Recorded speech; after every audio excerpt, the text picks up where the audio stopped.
Utter shock. Complete disbelief. They've done it. You know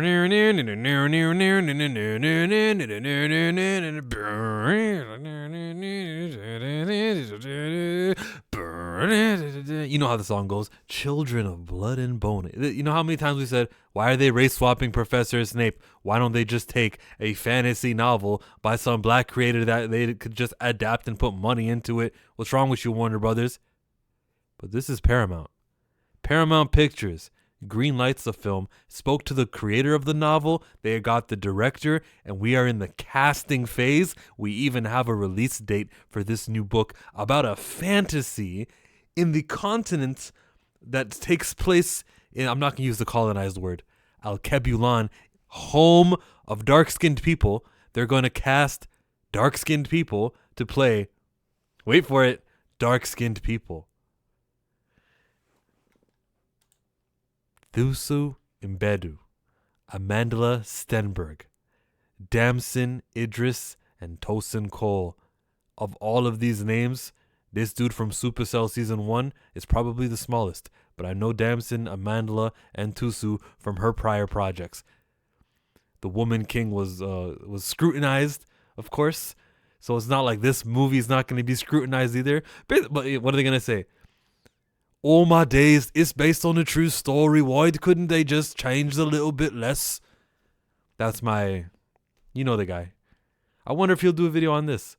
Homeboy, Critical Drinker, he did a video on the 6888. Oh my God, they're not heroes. Come on, the heroes are the ones who battled and they braved they braved the beach of Normandy.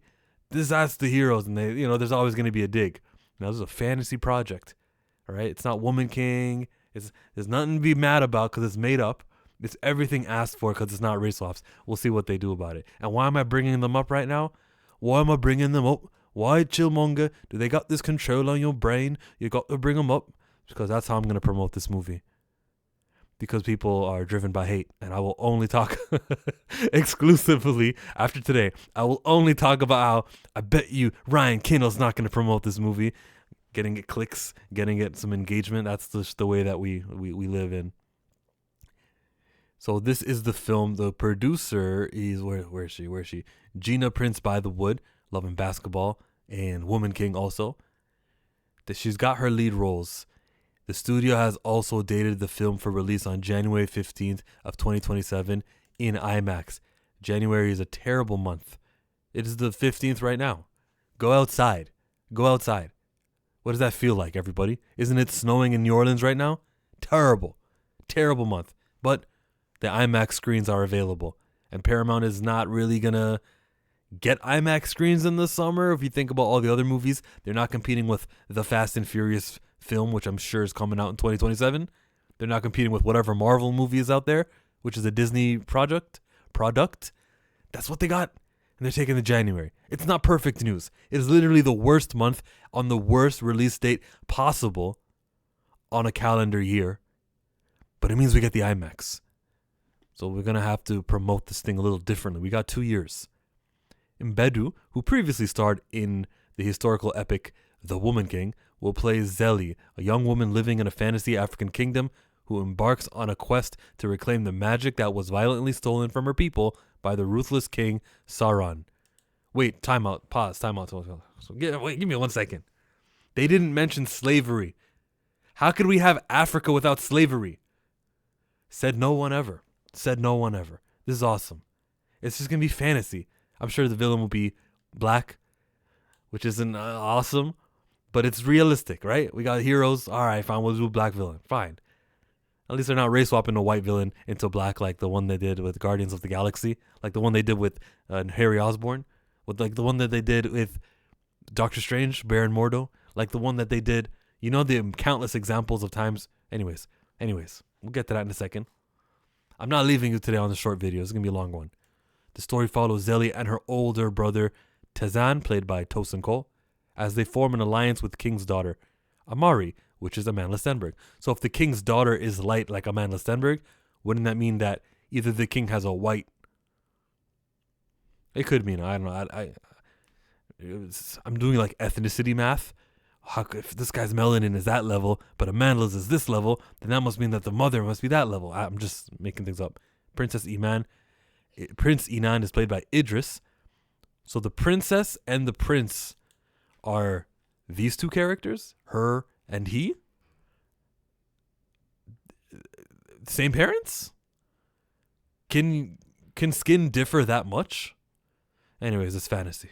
See, it's fantasy. That's the thing. It doesn't matter. That doesn't make sense. Whatever. She was eating the blueberries when she had her and blackberries when she had him. Same mother. Published in 2018, Adeyemi's Children of the Blood and Bone has become a smash hit. That's how long it took? 2018 to now? That's 7 years. With the novel and its 2 sequels, Children of Virtue and Vengeance and Children of Anguish, meaning this is a film trilogy waiting to happen if we support it. With our promotion of our retweets, with our updates, with interviews that we can share often on TikTok and every other streaming service, every other social media service that is still around, we got to do our part. Get on YouTube, promote it. Collectively known as the Legacy of Orisha trilogy, spending a combined 175 weeks on the New York Times bestseller list. That doesn't translate to movie ticket sales, okay? Because there's a different market.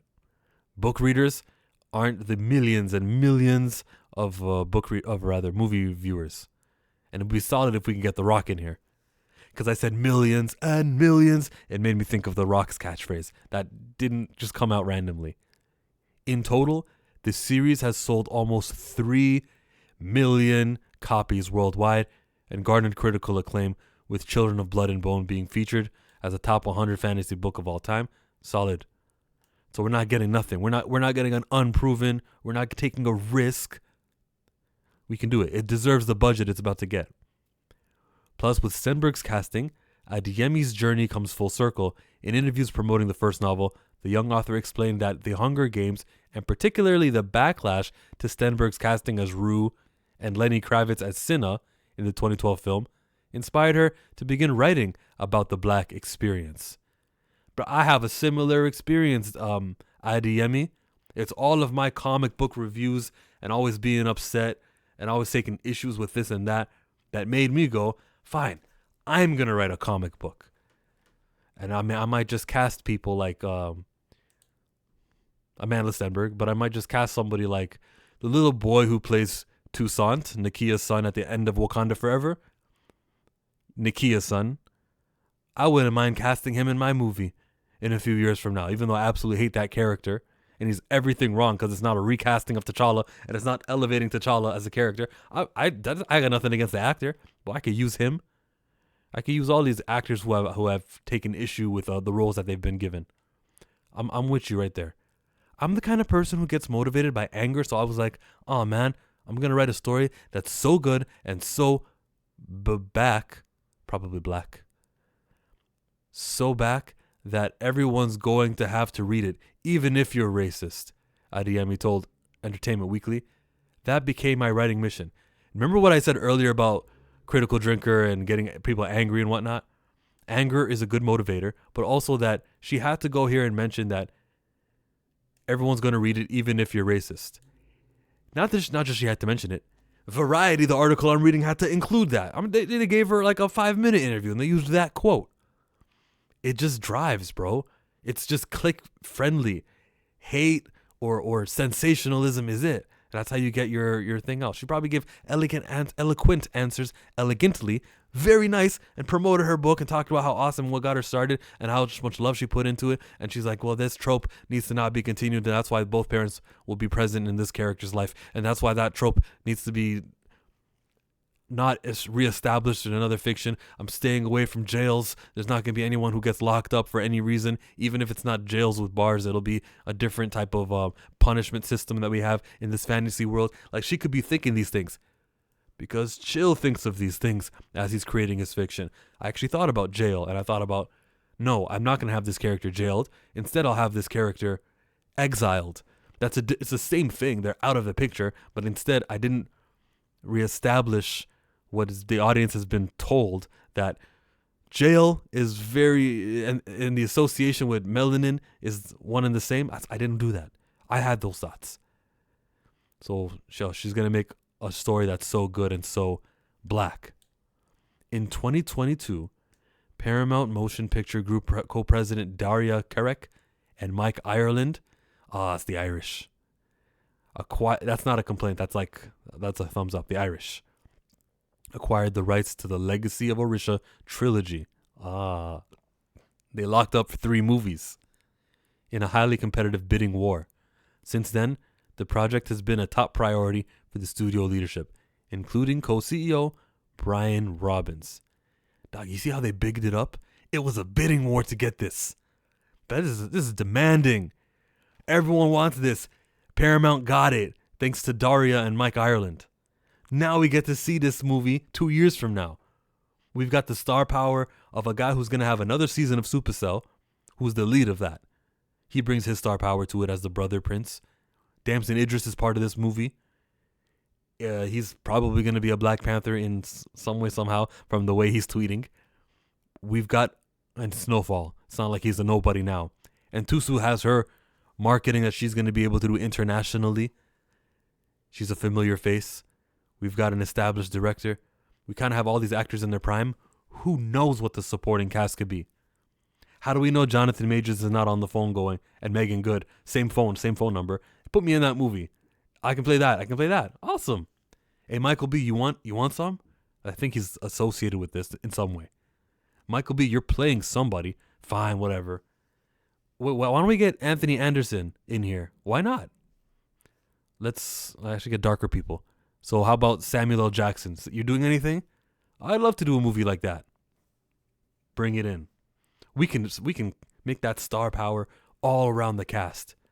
Everybody can be in here. Girl from High School Musical, the one that Corbin Blue was with, get her in here. You already have a good core. Man, Denzel Washington, what are you saying? You want to be in this movie? Yeah, we're going to need somebody older. You can play a parent. Come. This movie could be it. It could be that movie. It could be that one that everyone's wanting or where everyone gets cast. We could have Forrest Whitaker, Halle Berry, Haley Bailey. They could be mother and daughter in this, in just like a throwaway scene, just to like celebrate this movement from Hollywood. I remember Halle Berry. I remember when she got her Oscar award. She goes, "Shout out to Angela." She was like mentioning all of her other sisters. She knows what this would mean. She could play the mother. Amanda Stenberg's mother looks like Halle Berry. Since then, the project has been a top priority for the studio leadership, including co-CEO Brian Robbins. In December, Prince by the Wood was announced to direct Children of the Blood and Bone and co-write the screenplay with Ademi. Oh, so it's like a J.K. Rowling's deal, where she's going to be pivotal to the creation of this. Solid. So I do believe that they had a bidding war. Like, she had leverage. She was always going to be part of the production. She is a co-writer of this, along with, Gina, Prince by the Wood, with casting as the next crucial step. In addition to the breakout talents in Bedu and Stenberg, Idris and Cole, the film will feature an incomparable ensemble cast, including Viola Davis. Viola Davis is in here. Who else? As Mama Agba. Oh, she's going to be the mother again? That's funny. Spoilers for Woman King. Grammy and Emmy winner and Academy Award nominee Cynthia Erivo is going to be in here. Wicked is a successful movie. She has a base, or at least familiarity with some fans, which may translate to a couple more extra million. Like, she'll pay off her what do you call it when you pay somebody?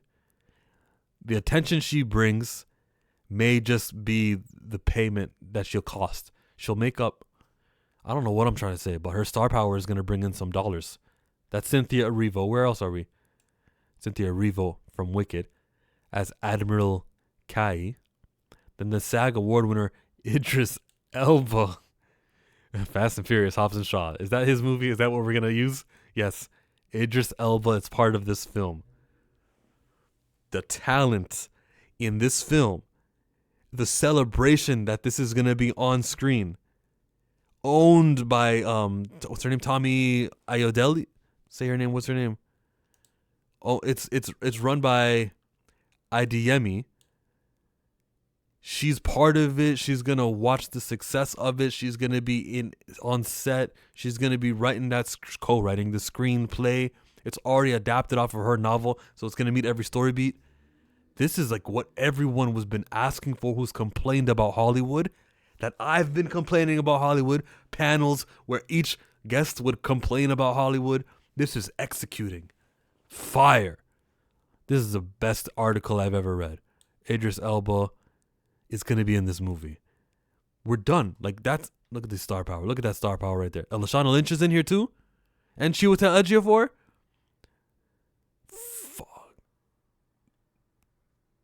We can't let this movie down. I'm buying a ticket automatically on opening weekend. And I'm going to have to buy some tickets for other people and go in a group. This is everything. I wonder what the story is about. Now, the story better not have slavery themes of... It's called Children of Blood and Bone. So, that doesn't sound very appealing. It may be demonic, and I hope it's not. But this, it's got everything going for it so far. In negotiations to join the cast are Academy Award winner Regina King.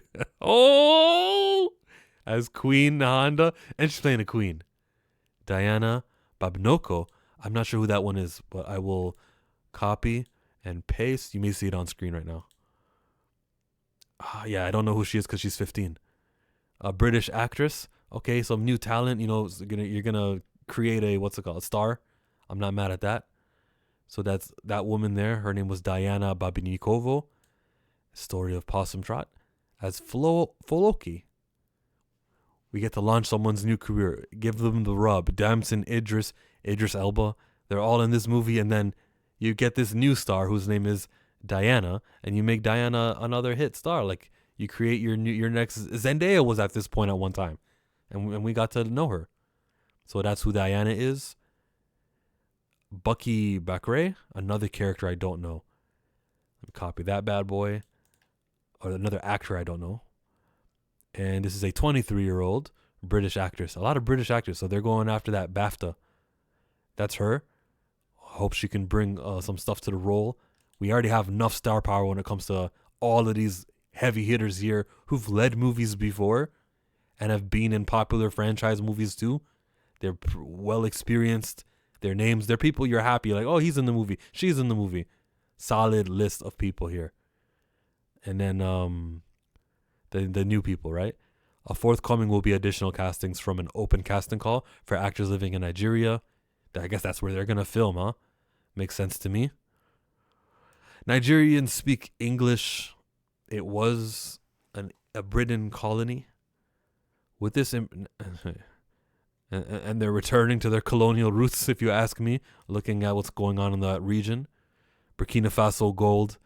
Shout out to Nigeria for getting rid of their French soldiers. Who else got? Mali also did the same thing. With this impressive ensemble nearly assembled, production on Children of Blood and Bone is set to begin in South Africa in the coming weeks. Production is in South Africa, not West Africa.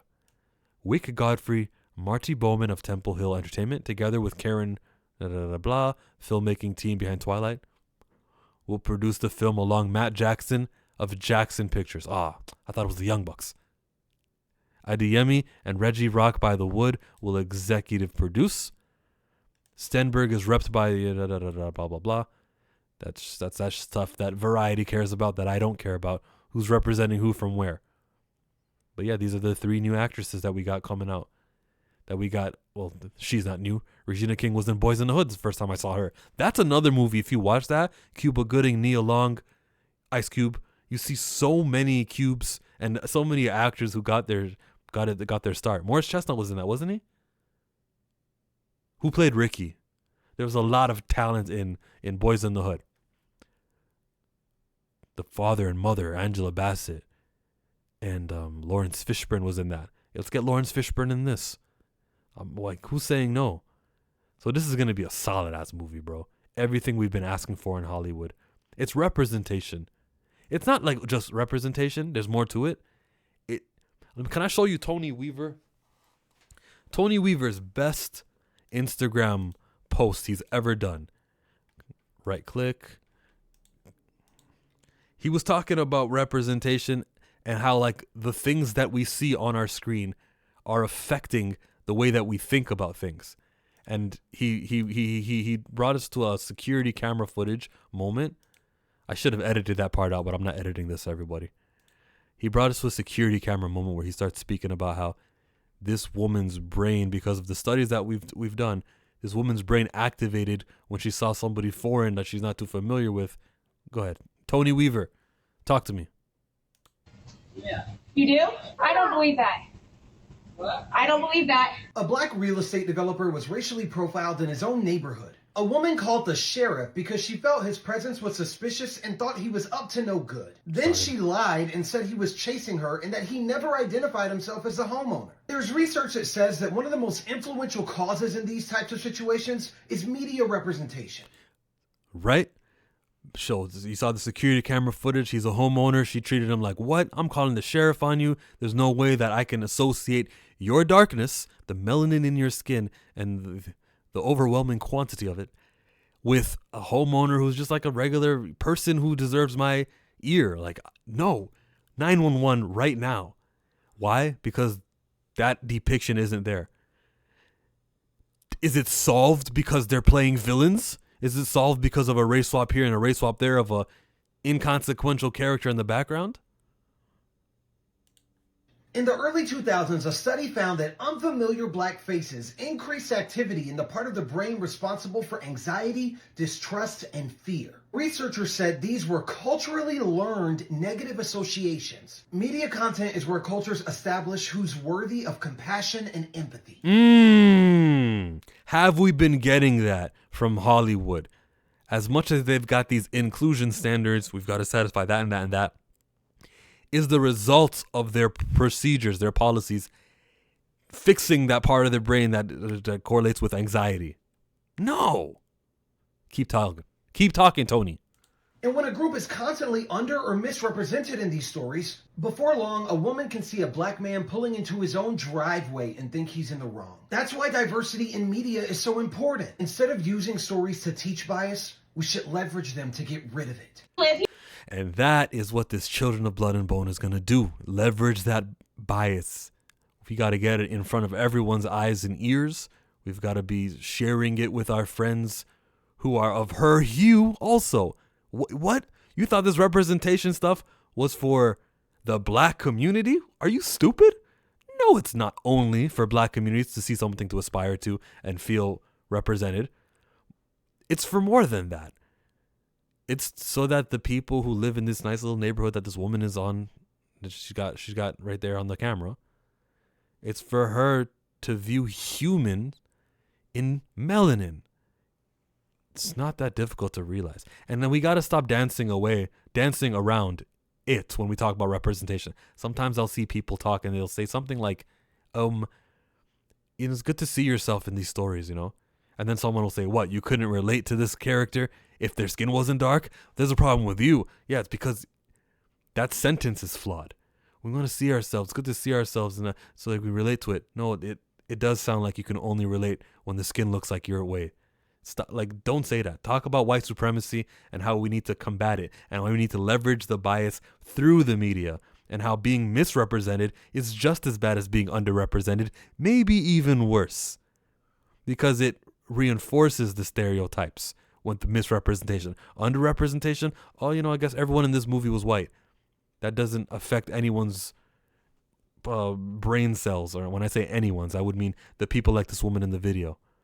I want this woman in the video and her little baby that we can see there. Here? Yeah. You do? I don't believe that. I hope the woman who doesn't believe that turns on Netflix one day, or heaven forbid, goes to the cinema because she's interested in seeing this Children of Blood and Bones book adaptation into a movie. Media. I talk about it a lot. It's pretty important. This is racial. And when I say we need T'Challa recast, It's not because that's a character I like. It's not, oh, that's my favorite character. This is something that I would want to see to be entertained by. No, Chill is trying to combat white supremacy. And Chillmonger advocates all the time, and he's got a community of people. Did you see that? The red laser just went into the camera lens. Chillmonger advocates for the return of the greatest, most positively impactful melanated character in the history of cinema, which has a racist beginning. That's what I'm looking for the impact that this character can enact. Black Panther. I also want Damson's character and who else was in this movie? Tusu and Amandla. I want all of their characters to be more popular than the Black Panther, because this is owned by a black woman. This is the thing right here. They're filming it in the continent, in the country of South Africa. Everything we've asked for, we've got to be supportive of this. That's the video essay of today. All 26 minutes of it. I'm chill, I'm out. Stay tuned for Static and Anansi. I'm looking around for the comic book like it's around. It's not here. Stay tuned for the Static Anansi comic book video documentary. If you don't know what that's going to feel like, here's Storm and Black Panther getting married in the continent, in Wakanda. I'm out.